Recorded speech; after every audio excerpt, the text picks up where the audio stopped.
Thank you, Simon. Hello. Well, I'm usually behind the camera, not in front of the camera, so you'll have to excuse me using some notes. When I was first asked to do the TED Talk, and given the subject matter, I just finished making a film called Everywhere and Nowhere, which was very strangely about this particular subject. So I'm going to play you the opening scene of the film, and then I'll tell you more about it.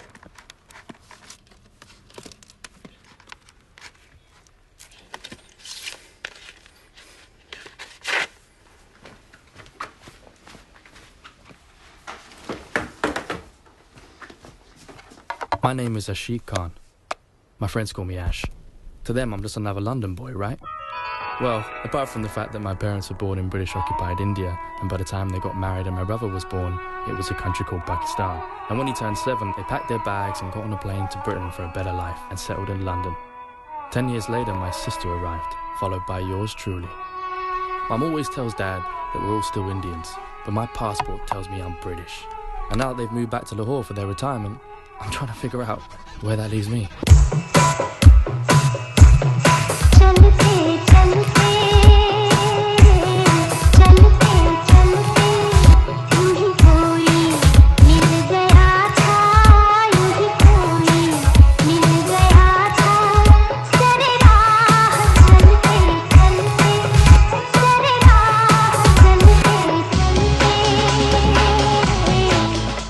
Yeah, a bit of a taste. So that voiceover I wrote probably the first thing I wrote before I decided to make this film, and I wasn't sure whether to put it in the film until the very last part of the process when we were editing it, and I decided to put it in because I felt it was important for foreign audiences in particular to understand the issues I was talking about and to explain the context within which the story takes place.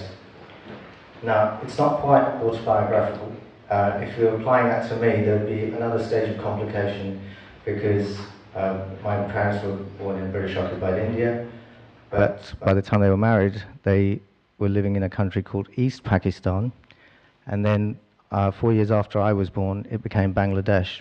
I spoke Urdu to my mother's family, I spoke Bangla to my father's family, and now English is my first language. So it's all pretty mixed up. As a filmmaker, I've been quite happy dealing with all sorts of subjects and stories and characters that appeal to me and I find interesting. But being an immigrant, there's also a part of me that's drawn to the subject of identity, and that's what I've decided, that I decided to make this film about. And since that's what's relevant to society beyond borders. As I started putting down some of what I wanted to say here today, I realized that it was going to be difficult without actually referring to myself and putting myself in front of you and talking about my personal experiences. So let me tell you a bit about myself, and then I'll go back to the film. I was born in Bangladesh. I started coming to boarding school here when I was 8 years old, and then moved here permanently when I was 12, when my parents separated and my mother moved to England. I became a British citizen when I was still at university, and until that point I hadn't really, the idea of nationality wasn't really important and didn't seem bothered about it. But I was aware of my ethnicity, but not my nationality. With a British passport though, and entering into my 20s, I realized how easy it was to start traveling all over the world. And over the next 20 years, I pretty much went everywhere on every continent and met people from all over the world except Bangladesh. Like most immigrants from the Indian subcontinent, I felt excited about moving to the UK because it was giving me the opportunity of an education and career, freedom to choose the way I wanted to live, and freedom of speech. But really, as a child, I was also excited about coming to the place which had made James Bond and shows like The Saint, which I remember watching on Bangladeshi TV. As I traveled with my new passport, I found myself saying British or from London when I was asked, where are you from? But invariably that was followed up very quickly by a question, where are you from originally? which served as a reminder that perhaps I'm not as British as I think I am. Now, not having much contact with Bangladesh for a decade, first a decade and then 2 decades, and making my way in the world of television and film, I no longer felt Bangladeshi. I felt more from the UK and British, really, as I had absorbed and assimilated a lot of the culture here, and more importantly, I was allowed to, not only by my family, but by society in general, and the field I was working in. That is not to say that I'd lost the sense of being Asian. Far from it. Indian food is still my favorite cuisine, and I'm still moved and appreciate our music and films without need for subtitles. There's no doubt that my having virtually no contact with Bangladesh was probably one factor in my experience of becoming integrated into British culture. But there was something else that was taking place in terms of youth culture in the late 80s and early 90s, which also had a major influence, and that was dance music and raving. It was something that brought people together, regardless of color, creed, and class. During those times, I certainly remember going to festivals all over the UK and meeting and making friends with people from all walks of life. I would not have people that I would never have imagined doing so beforehand. And from my personal experience, I would say that is very much a catalyst to that created an open and inclusive society at that time.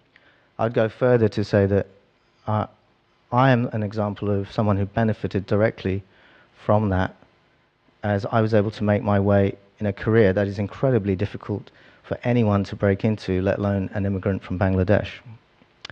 In retrospect, I think my willingness to accept and assimilate was what allowed me to progress within this field, as I wasn't focusing on my skin color or my ethnicity, and showed little interest in dealing with subject matters and stories about those. I was much more interested in the mainstream, and my work in TV and music videos at that time clearly appealed to a wide audience. Over the last few years, however, I have returned to Bangladesh and started reconnecting with my roots. This, coupled with what I've seen following 9/11 within the media regarding Asians, has sparked an interest in making a film which explored the idea of young Asians and their identity in a way that hasn't been done by anyone else that I've seen. It is clear that the events of 9/11 10 years ago have become a catalyst to separate people rather than bring them together, particularly Asians and Muslims. So I began to see that the experience of young Asians and immigrants today are very different from what I had experienced 20 years ago. And this was the inspiration behind the film, Everywhere and Nowhere. So what is the idea behind Everywhere and Nowhere? Well, basically, the first generation of immigrants left behind a conservative traditional culture to make their way in a modern Britain. They have struggled to give their children a good education and a better life, but they've also tried to cling on to the traditional values which no longer really exist where they came from, or the countries that they left, and imposing that on their children here who have grown up as British. For many young Asians, therein lies the confusion and dilemma. While some are allowed to and encouraged by their families to integrate into British culture, and others are discouraged and even restricted by force from doing so.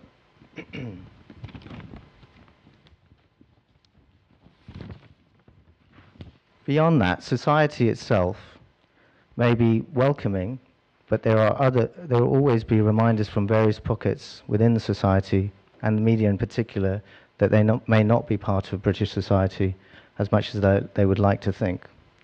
And then beyond that, beyond the borders, when they return or visit the country from their origin, they are treated like foreigners.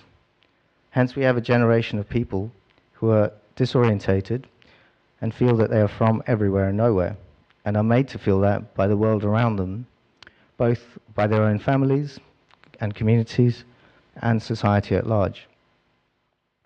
Ash, the central character in my film, like many young people in the UK, is striving to find a sense of belonging. Whilst he is struggling to find it in real life, he manages to express it perfectly through his music, bringing two cultures, East and West, together, combining tradition and modern with a unique and positive result that can be appreciated by all. So I'm going to play that clip again, and this time you can listen to the music and see how that's relevant.